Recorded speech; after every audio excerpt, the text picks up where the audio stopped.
In the 1990s, BMW was the definition of automotive success.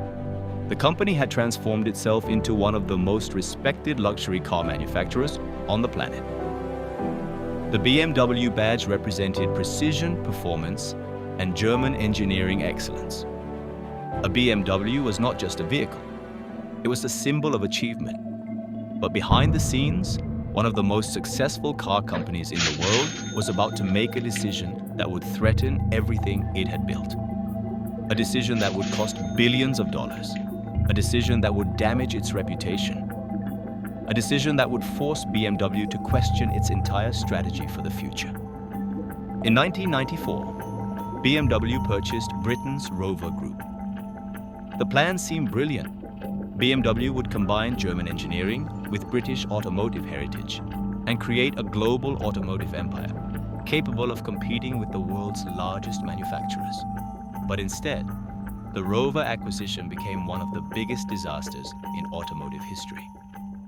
This is the story of how BMW almost destroyed itself, trying to become something bigger.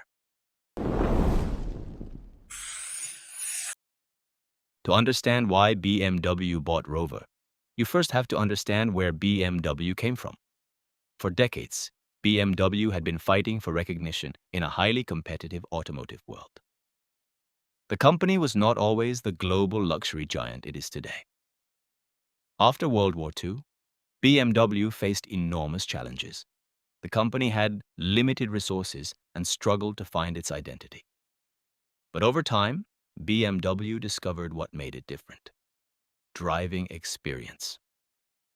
While competitors focused on comfort and practicality, BMW built cars around performance and connection between driver and machine. The introduction of vehicles like the BMW 3 Series helped transform the company.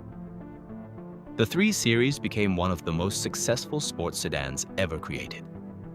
It proved that a luxury vehicle could also be exciting to drive.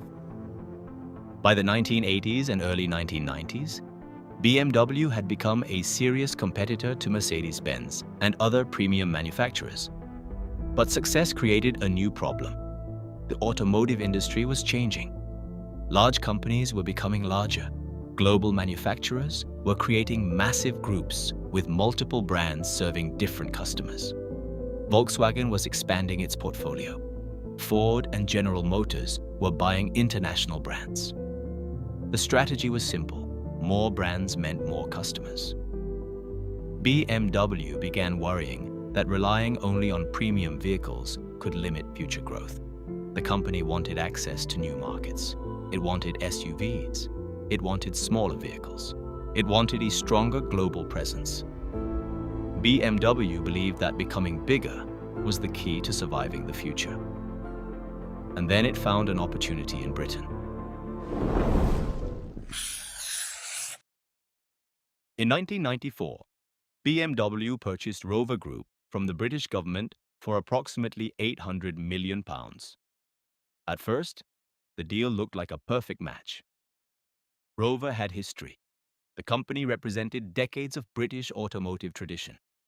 It owned several famous brands, including Rover itself, MG, and most importantly, Land Rover.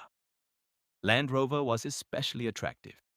The global SUV market was beginning to grow rapidly, and BMW saw an opportunity to compete in a completely new segment.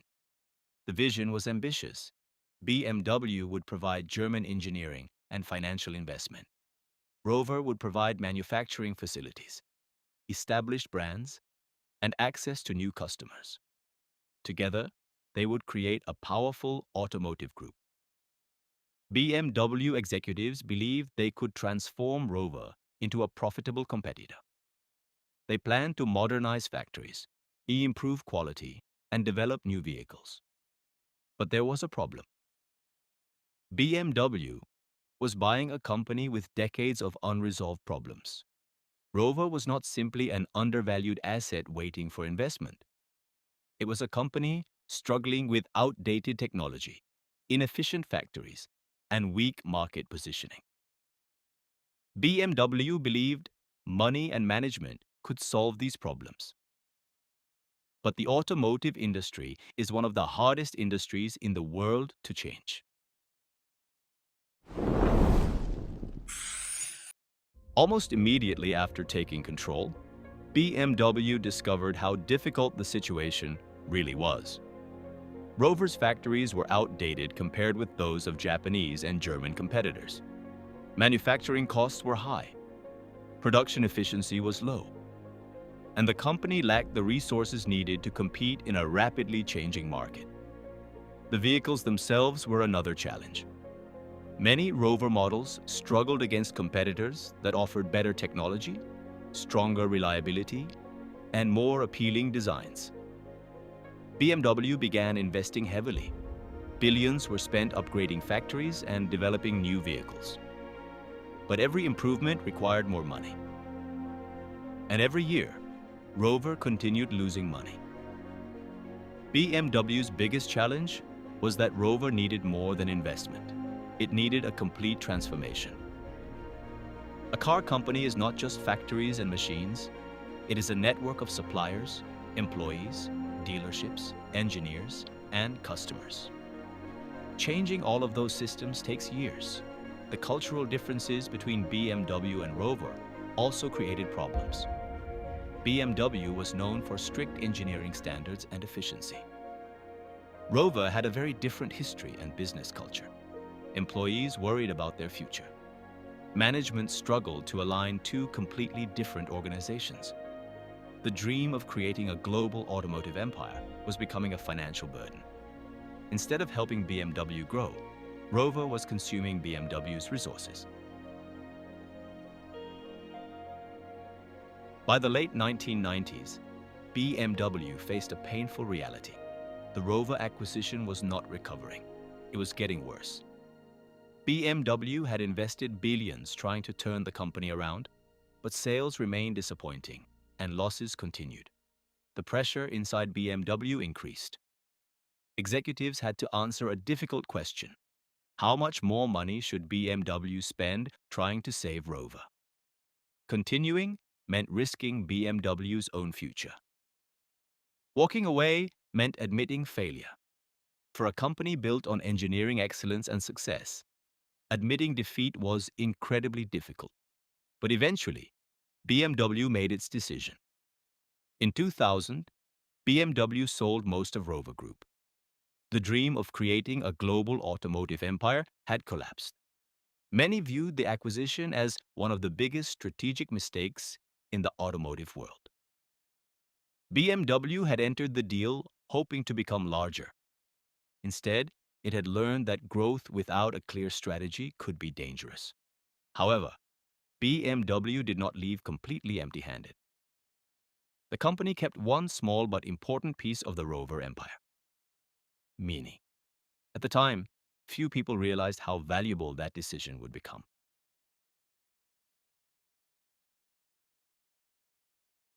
The Rover disaster could have destroyed BMW. Many companies never recover from mistakes of that scale. But BMW did something important. It learned. The company returned its focus to what made it successful in the first place: premium vehicles, engineering, performance, brand identity.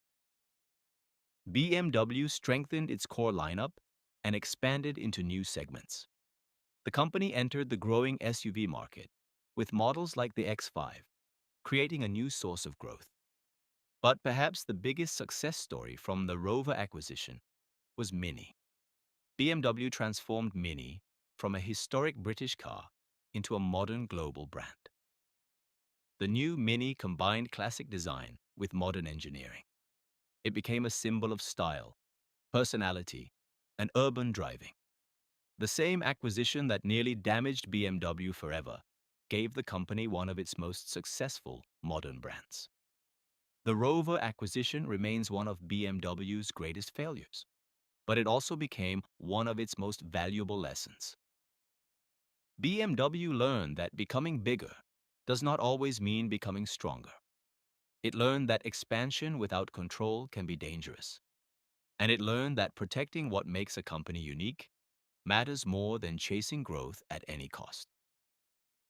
Today, BMW stands as one of the world's most successful luxury automakers. But its success was not built only on victories. It was also built on mistakes. And the biggest mistake in BMW's history helped create the company it is today.